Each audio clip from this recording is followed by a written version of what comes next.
Welcome back. आप देख रहे हैं आपके शेयर हमारी राय। इस कार्यक्रम में आप अपने शेयर बाजार से जुड़े सवालों के जवाब हमारे एक्सपर्ट से पाते हैं।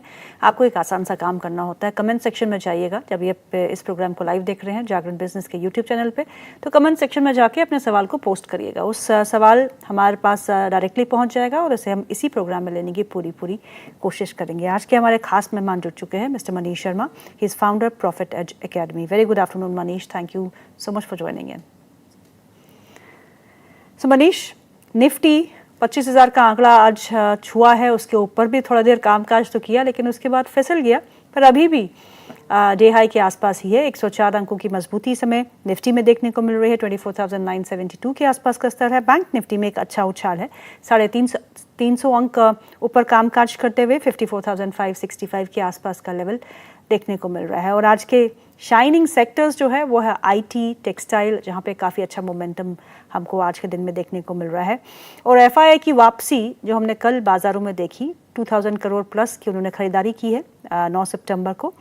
तो आज बैंकिंग स्पेस काफ़ी अच्छा प्रदर्शन कर रहा है और ख़ास तौर पे पीएसयू बैंक्स, वहाँ पे अच्छा खासा मोमेंटम देखने को मिल रहा है, क्योंकि वेटेज जो एफआईआईज की सबसे ज़्यादा है वो आईटी और बैंकिंग एंड फाइनेंशियल सर्विसेज में ही है। तो मनीष, 25,000 ऑन निफ्टी फाइनली, पर अभी रेंज से बाहर निकले नहीं हैं, तो क्या करना है? जी फिलहाल वेट एंड वॉच करना चाहिए। अगर आप पिछले 2 हफ्ते पहले का हाई देखें तो भी 25,000 के आसपास का हाई था और वहां से हमें फॉल देखने मिला था। 25,000 एक स्ट्रॉन्ग हर्डल है, स्ट्रॉन्ग रेजिस्टेंस है चार्ट के हिसाब से। 25,000 के ऊपर अगर क्लोज करता है, सस्टेन करता है, तो डेफिनेटली नए अपसाइड ओपन हो जाते हैं। फिर 25,500 और 26,000 तक के लेवल पे पॉसिबल है। और उसी तरीके से बैंक निफ्टी में बात करें तो 55,000 55,000 का एक बहुत टफ लेवल है, इंपॉर्टेंट लेवल है। वो क्रॉस होता है तो एक मेजर ब्रेकआउट हमें चार्ट पे देखने मिल सकता है और फिर आने वाले दिनों में 58,000 भी पॉसिबल है। तो लेवल्स के आसपास है, रेजिस्टेंस के आसपास है, थोड़ा सा कंसोलिडेट कर रहा है। सेक्टर वाइज भी देखें तो आईटी सेक्टर काफी अच्छा परफॉर्म कर रहा है, पीएसयू बैंक काफी अच्छा परफॉर्म कर रहे हैं। थोड़ा सा वेट एंड वॉच करना चाहिए। मनीष, आई वुड रिक्वेस्ट कि आपके माइक में थोड़ा आपको डिस्टर्बेंस आ रही है। इधर your mike is not well connected और your laptop is throwing some issues. एक बार आप फिर से बोलेंगे?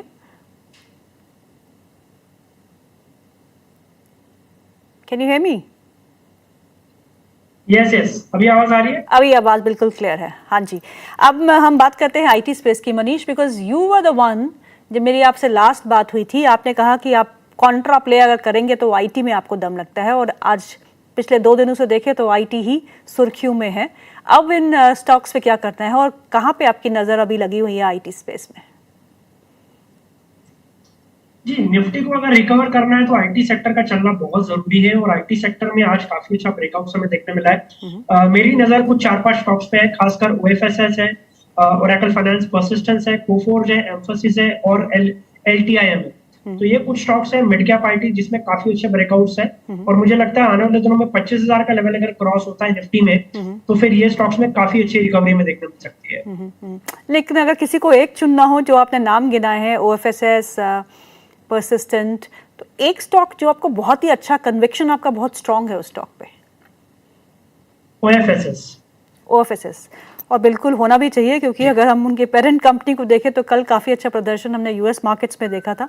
27% का एक rally post the earnings and also the guidance जो उन्होंने क्लाउड को लेके दी है फॉर 2030। काफ़ी पॉजिटिव ऑप्टिमिज्म जो है उस स्टॉक में देखने को मिला और उसकी रिफ्लेक्शन जो है आज वो यहाँ पे जो ओरेकल फाइनेंशियल है उसके स्टॉक पे भी देखने को मिल रहा है। तो यहाँ पे जो मनीष की राय है वो ओरेकल पे कन्विक्शन ज़्यादा दिखा रहे हैं। चलिए अब सवाल जवाब का सिलसिला हम शुरू करते हैं और पहले भी और हमारे साथ जुड़ चुके हैं अनुज सिंह जी, हमारे साथ जुड़ चुके हैं। वो कहते हैं शैले इंजीनियरिंग के बारे में। शैले इंजीनियरिंग एंड प्लास्टिक्स के शेयर हैं उनके पास, जो उन्होंने 1474 1774 के रेट में खरीदे हैं।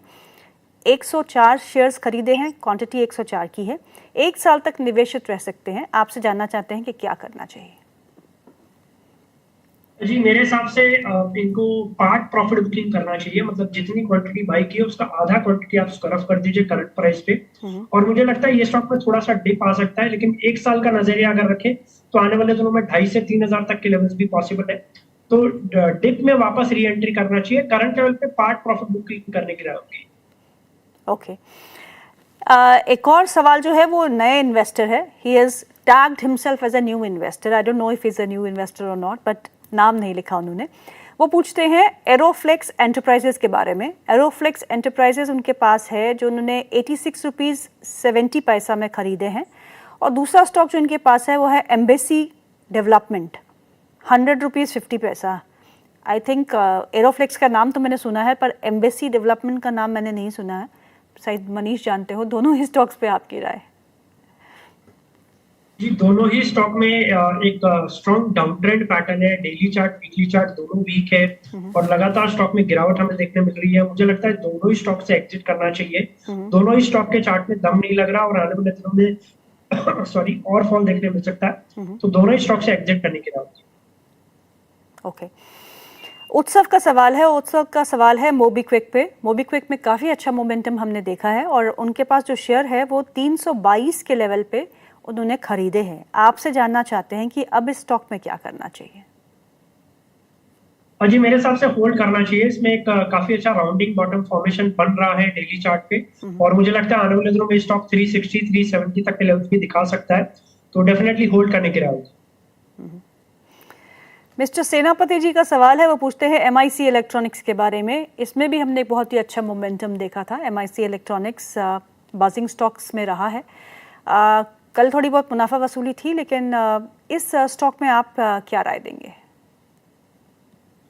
जी, मुझे लगता है काफी अच्छी वॉल्यूम बेस्ड बाइंग हुई है लगातार पिछले 3-4 दिनों में और एक्यूमुलेशन काफी अच्छा देखने मिला है। मुझे लगता है आने वाले दिनों में वापस ये स्टॉक 85 टू 90 तक के लेवल्स दिखा सकता है, तो बने रहने की राय होगी और 70 रुपीज का स्टॉप लॉस मेंटेन रखें, 70 रुपए का।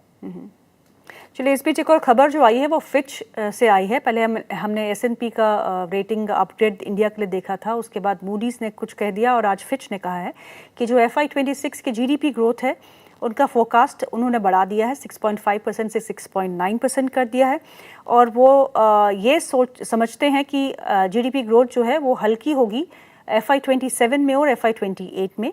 GST एक मेजर बूस्ट हो सकता है कंजम्पशन के लिए, जिसके चलते उन्होंने GDP फोरकास्ट में रिविजन किया है अपवर्ड, और डोमेस्टिक डिमांड एक की ड्राइवर हो सकता है ग्रोथ के लिए ऑन स्ट्रॉन्ग कंज्यूमर स्पेंडिंग। तो ये उनका जो है नज़रिया इंडिया के लिए बदलता हुआ, और उन्होंने ये भी कहा है कि RBI जो है और 25 बेसिस पॉइंट का रेपो रेट में कटौती कर सकता है towards the end of the year, और RBI to start raising repo rates in 2027। तो 2027 is far off, we have 2026 also, तो और कटौती जो है RBI की तरफ से देखने को मिल सकती है। तो ओवरऑल जितना भी नज़रिया है फॉरेन रेटिंग एजेंसीज का वो बदलते हुए पोस्ट द GST रैशनलाइजेशन। मनीष, GST रैशनलाइजेशन के बाद बहुत सारे स्टॉक्स जो है वो फोकस में रहे, चाहे वो कंजम्पशन हो, चाहे वो discretionary, non discretionary, consumer durables, auto. ऐसे में कोई एक सेक्टर जो आपने चुना हो जिसका GST इम्पैक्ट आपको लगता है कि काफ़ी अच्छा आना चाहिए और चार्ट्स भी उनके काफ़ी अच्छे से होल्ड कर रहे हो? जी, कंज्यूमर गुड्स मुझे काफी अच्छे लग रहे हैं कंज्यूमर स्टॉक्स में, जैसे इमामी है, ब्रिटानिया है, नेस्ले है, टाटा कंज्यूमर है, तो ये कुछ स्टॉक्स है जो रडार पे रखना चाहिए। मुझे लगता है ये स्टॉक्स में आने वाले दिनों में काफी अच्छा परफॉर्मेंस हमें देखने मिल सकता है। मनीष, ऑटो स्टॉक्स के बारे में आप क्या कहेंगे? बहुत ही तेज एक उछाल हमने देखा, आज थोड़ी बहुत मुनाफा वसूली है।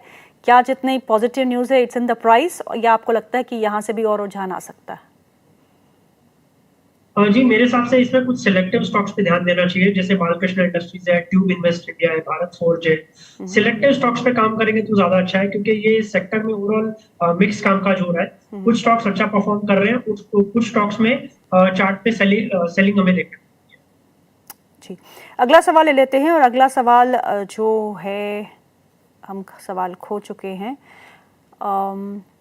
रामाशंकर जी का सवाल है, वो पूछते हैं टाटा मोटर्स के बारे में। टाटा मोटर्स के शेयर है उनके पास 700 पे उन्होंने खरीदारी की है, 700 पर शेयर पे। 150 शेयर है उनके पास, 1 साल का नजरिया रखते हैं, आपकी राय मांग रहे हैं। जी, टाटा मोटर्स मेरे हिसाब से होल्ड करना चाहिए। कंसोलिडेट कर रहा है, 600 से लेके 700 का लेवल बहुत कंसोलिडेट किया है स्टॉक ने, और मुझे लगता है अगर निफ्टी में 25,000 का लेवल निकलता है और निफ्टी में रैली में देखने मिलती है, तो ये स्टॉक भी डेफिनेटली रैली में पार्टिसिपेट कर सकता है, तो होल्ड करने की राय होगी। आने वाले दिनों में पॉसिबल है 800 से लेके 850 तक के लेवल्स देखने मिल जाए। ओके, अगला सवाल है दीपक जी का। Very good afternoon sir. मेरे पास HCC है और ARSS इंफ्रा है और रेलटेल है। नहीं, लॉन्ग टर्म व्यू के साथ वो ये तीनों खरीदना चाहते हैं, HCC, ARSS infra solutions and RailTel. क्या खरीदना चाहिए? ये तीनों खरीदने चाहिए या तीनों में से कोई आपको जो अच्छा लग रहा हो? और जी मुझे ये तीनों में से सिर्फ एक स्टॉक अच्छा लग रहा है, दैट इज रेलटेल। रेलटेल में मुझे लगता है आने वाले दिनों में अच्छा मोमेंटम देखने मिल सकता है। बाकी दोनों स्टॉक के चार्ट स्ट्रक्चर काफी वीक है, वीक चार्ट है, डेली एंड वीकली चार्ट पे सेलिंग प्रेशर देखने मिल रहा है, तो बाकी दोनों स्टॉक से अवॉइड करने की राह होगी। ओके। अगला सवाल जो है वो है रौनक शर्मा जी का। वो पूछते हैं टाटा स्टील के बारे में। उन्होंने टाटा स्टील के 295 शेयर 168 रुपीज़ 90 पैसा में खरीदे हैं। एक महीने का व्यू रखते हैं, तो आपसे पूछ रहे हैं क्या मैं होल्ड करके रखूं या निकल जाऊं? जी मेरे हिसाब से होल्ड करना चाहिए। जिस तरीके का चार्ट स्ट्रक्चर है, प्रॉपर एक inverted head and shoulder pattern बना है, चार्ट पैटर्न बना है डेली चार्ट पे, और मुझे लगता है स्टॉक ने काफी अच्छा ब्रेकआउट भी दिया है कल के सेशन में ही। तो होल्ड करने की राह होगी। आने वाले दिनों में वापस 190-200 तक के लेवल देखने मिल सकते हैं। ओके। अलग जी का सवाल है। वो पूछते हैं कि रिलायंस इंडस्ट्रीज और जियो दोनों ही स्टॉक्स में से एक खरीदना हो तो कौन सा खरीदना चाहिए? और जी डेफिनेटली रिलायंस इंडस्ट्रीज खरीदना चाहिए। रिलायंस इंडस्ट्रीज में काफी अच्छा बाउंस बैक हमें देखने मिला था, थोड़ा सा टेक्निकल पुल बैक हमें देखने मिल रहा है, पर मुझे लगता है आने वाले दिनों में निफ्टी में अगर ब्रेकआउट होता है 25,000 के ऊपर, तो फिर ये स्टॉक भी डेफिनेटली पार्टिसिपेट कर सकता है और अच्छा परफॉर्म कर सकता है। ओके। अगला सवाल ले लेते हैं, और अगला सवाल है रौनक शर्मा जी का भी। वो पूछते हैं स्टील एक्सचेंज ऑफ इंडिया, इस पे क्या करना चाहिए?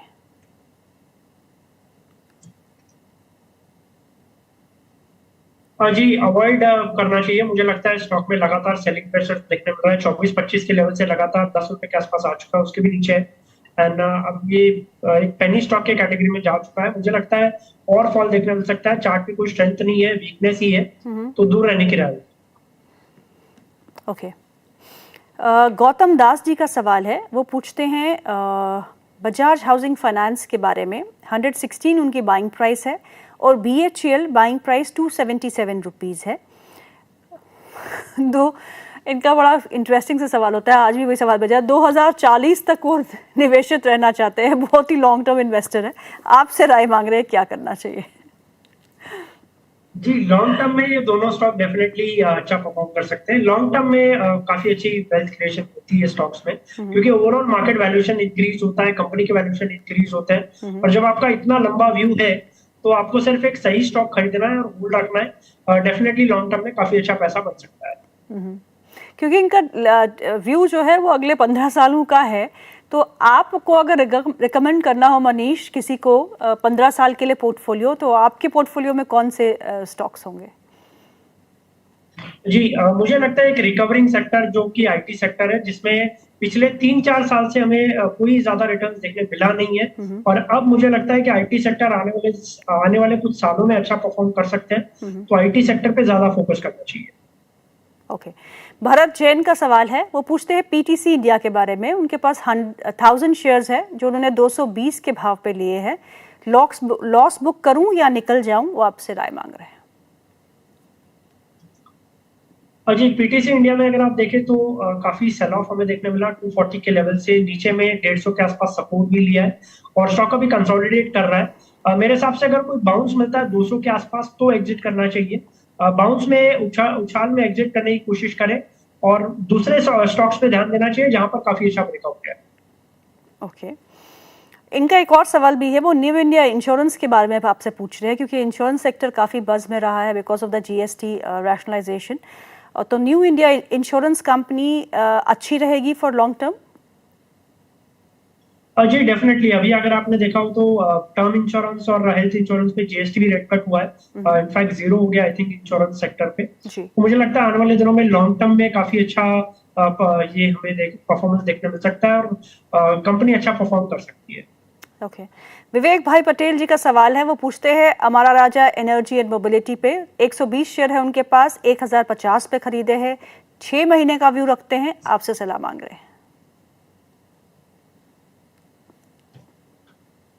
जी डेफिनेटली होल्ड करना चाहिए। मुझे लगता है ओवरऑल फंडामेंटली काफी अच्छा स्टॉक है। थोड़ा सा हमें ऊपर के लेवल से सेल ऑफ देखने मिला है, बट इनकी एंट्री प्राइस काफी अच्छी है और मुझे लगता है आने वाले दिनों में काफी अच्छा बाउंस बैक देखने मिल सकता है। वापस स्टॉक 1200-1300 तक के लेवल दिखा सकता है। पोटेंशियल काफी अच्छा है, फंडामेंटल भी अच्छा है और टेक्निकल चार्ट भी अच्छा है। ओके, प्रकाश वैद्य का सवाल है, वो पूछते हैं GSFC के बारे में। उनके पास GSFC के शेयर है जो उन्होंने 210 के भाव पे खरीदे हैं। शुड आई होल्ड और सेल? I have a short term view, तो शॉर्ट टर्म के व्यू के साथ क्या करना चाहिए? जी शॉर्ट टर्म व्यू है तो मेरे हिसाब से एग्जिट करना चाहिए। स्टॉक कंसोलिडेट कर रहा है, कोई मेजर ब्रेकआउट नहीं है यहाँ से और कोई मेजर ब्रेकडाउन भी नहीं है, एक रेंज में फंसा हुआ है स्टॉक। तो जब ऐसा रेंज में फंसा होता है तो फिर डेफिनेटली अगर आपका कोई शॉर्ट टर्म व्यू है तो एग्जिट करने की राय, निकल जाना चाहिए। और GMDC पे क्या राय है आपकी?